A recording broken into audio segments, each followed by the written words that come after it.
كلمتكم الفيديو اللي فات عن المنتج الخطير السحري اللي بيزيل اي صدأ من على الملابس برشة واحدة، وبجد حلو جدا جدا. طيب انا جبت المنتج ده منين؟ جبته من اسلام سامي، صفحة على الفيسبوك. تمام، هو عامل مشروع، بصوا، انتاج مشروع شباب الخريجين، هو وزمايله اتخرجوا بقى وعملوا مشروع جامد، عاملين بقى كذا منتج، مش واحد بس، ده انا جايبة كل المنتجات من عنده. تمام، تعالوا انا استخدمت لكم دوت بتاع الصدى وهستخدمه لكم تاني دلوقتي. هسيب لكم دلوقتي لينك الصفحة بتاعته ان شاء الله في الكومنت، وهدخل كمان معاكم دلوقتي اوريكم، بس انا عايزه اوريكم بس المنتجات اللي هو بيعرضها. ده اول واحد، وكان عامل كمان 35 جنيه. تاني واحد ده المفروض ان هو لتنظيف الخشب من الاتربه. هو بيقولك بقى طريقه الاستخدام بتاعته ايه، ان انا انضف الخشب كويس جدا من اي اتربه، وبعد كده اي قطعه قماش او قطن هحط عليها المنتج دوت، بس هرجه قبل ما استعمله، احط عليها المنتج دوت وبعد كده المع بيها. بيقولك خلي بالك ان هو ما بيستخدمش المية على الخشب قبل او بعد استخدام المنتج، ولا تضع الماء على المنتج نهائيا، المنتج ده ما بيتخففش. طب هو بيقولك بقى هو بيعمل ايه؟ هو طلع قال ان المنتج دوت بيقلل جدا تراكم الاتربة على الخشب، وبيخليه فترة طويلة جدا حلو من غير اي اتربة. انا لسه ما جربتش المنتج دوت، هجربه معاكم واقول لكم على المدى مثلا اسبوعين 3 حلو ولا لا، لان انا مجربه فوط ايكواي. بصراحه فوط ايكواي للاتربه وهميه، دخلت معايا في الشهر. تمام، ده تاني منتج. تالت منتج بقى بتاع الحشرات، انا برضو لسه ما جربتوش.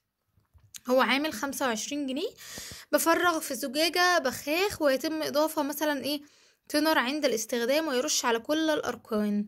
تمام، تحذير يحفظ بعيدا عن تناول عدم الرش فوق. ماشي تمام، ده كده بتاع الحشرات. اللي بعديه بقى ليزر. ليزر ده انا سأسكت عنده قليلا بقى، انا هنا هسكت بقى حبة حلوين، لان الليزر ده بقى انا استخدمته بنفسي وهنزل لكم فيديو عنه خطير خطير. طب هو بيستخدم لايه؟ بصوا، هو اول حاجة ان هو ملوش تأثير على البشرة. تعالوا نشوف استخداماته كده.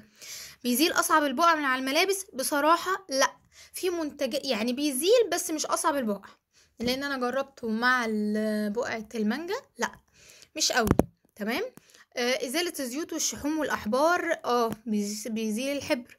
ازالة بقع الدم، بتدين دهون حوائط، تلميع جميع المعادن. الفضة هجربه برضو معاكم، مش عارفة مجربتوش في الفضة. تنظيف الكوتشيات هجربه. تنظيف فرش وموكيت السيارات، تنظيف الانتريهات والسجاد، تنظيف البوتاجازات والشفاط والاواني، تنظيف الزجاج. تمام، هجرب كل ده ان شاء الله المنتج ده معاكم، واقول لكم اذا كان حلو ولا لا. لا ده انا جربته ليزر، انا جربته، بس انا ما جربتوش على الحاجات دي. انا جربته، انا هعمل لكم فيديو مخصوص وهقول لكم اذا كان فعلا هيبقى حلو ولا لا مقارنه بسعره. طبعا حاجه جميله جدا، وفي الاول وفي الاخر احنا يعني بنشجع المنتج بتاع بلدنا. نيجي بقى التوب. تمام، اسلام سامي هنا عامل عظمه. طب هو عامل ايه؟ فاستر كلين لاند، اقوى مطهر ومنظف بقوة الاكسجين لازالة اصعب البقع والتراكمات الجيرية. عارفين الجير اللي بيبقى في ارضيات الحمام، او اللي هي الفواصل ما بين البلاط اللي بيسود؟ عارفين الجير اللي بيبقى حوالين التويلت من تحت، او حوالين الحنفيات؟ السيراميك بقى، الرخاء، بقع الاصفرار، الصدى من البانيوهات والاحواض. ده بقى والله العظيم في نص دقيقة، انا مش هقول دقيقة، في نص دقيقة، وهنزل لكم برضو فيديو عنه. بجد حاجة كده عظمة. يا جماعة احنا لازم نشجع منتجات بلدنا، ونشجع شباب بلدنا. وهو عامل فريق عمل حلو جدا جدا جدا. اكتر 2 انا لحد دلوقتي جربتهم وارشح لكم، هو مزيل الصدى، وكمان اللي هو فاستر كلين، اللي هو بتاع الارضيات بالاكسجين. ده خلاني الحمام كاني لسه يعني مركباه. ارضيه الحمام الفواصل كانت سودة، بقت بيضة، تحفه، كاني بجد جبت اسمنت كده وقعدت اعمل الحمام بيه. بجد وهمي، وهنزل لكم ان شاء الله فيديو بيه. طيب تعالوا دلوقتي بقى تجربه للي ما شافش الفيديو اللي فات سريعا كده. انا معايا دلوقتي فوطه وفيها بقعة صدى. اول حاجة بعمل فيها ايه؟ ببلها شويه ميه، وبعد كده اجيب مزيل الصدى. هو قايل لك التعليمات، اول حاجه تبلليه بالميه وبعد كده ترشي. تعالوا بعد كده نعمل، عشان هو مش هينفع ان انا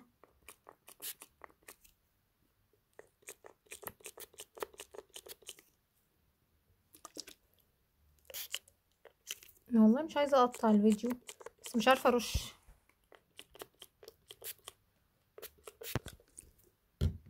الفوطه معايا بتاخد وقت ازيد سنه عن الهدوم العاديه، تمام؟ بس انا معاكم اهو، مش هقطع اي حاجه عشان تشوفوا ان منتج ازاله الصدى ده وهمي بجد يعني. الفوطه بس هي اللي بتاخد معايا شويه وقت، لكن الهدوم العاديه، بس انا ما عنديش دلوقتي هدوم عاديه يعني، كان عندي فلانات بيضه وراحت على طول، اول ما بحطها بتروح على طول على طول يعني. بس الفوطه بقى عشان ايه، فيها انسجه كده شويه، فايه تاخد شويه وقت. طبعا كان المفروض اجيب فرشه، بس انا مش عايزه اقطع بقى الفيديو. بس هو امن يعني، هو قال ان كل منتجاته امنه جدا على الايد والبشره، وانا بصراحه ما شفتش حاجه يعني، انا مجرباه كذا مره وحطيت ايدي عادي. بصوا شويه دعكه، بس عايز دعكه خفيفه كده. شايفين اي حاجه؟ شايفين اي اثر؟ مفيش اي حاجه. المفروض دلوقتي هروح اغسلها بالميه وخلاص واسيبها تنشف واستخدمها. مفيش اي اثر، وما قطعتش معاكم الفيديو والله ولا عملت اي حاجه. عايزه اقول لكم ان المنتجات دي بجد بجد حلوه جدا. شكرا يا اسلام سامي بجد على المنتجات القمر ديت، واتمنى ان انتوا تشجعوا شباب بلدكم، واشوفكم في فيديو جديد ومنتجات جديده. باي باي.